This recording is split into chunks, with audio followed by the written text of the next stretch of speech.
So how do we add a Bluetooth device to our PlayStation 4? Well, the easiest way to do so is to actually not do this in the PlayStation here itself, because it doesn't really recognize other Bluetooth devices. What we need to do instead is that we're going to, on our controller here, click on the home button right here, because we're going to add it to our TV instead. And when we add it to our TV, the PlayStation will also then recognize it. So I'm just going to click on all settings here, then click on remotes and accessories, and then click on pair accessory. Now what I'm going to do is to put this one right here into pairing mode by clicking on the power button here until it turns on here. So then I'm just going to click on OK.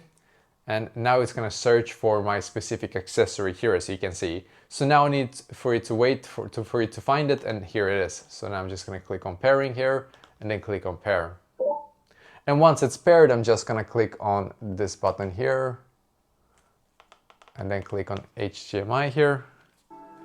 And now you can see I'm able to hear the sound from this instead right here from my Bluetooth speakers. So that is basically exactly how to connect your Bluetooth device here to your PlayStation 4.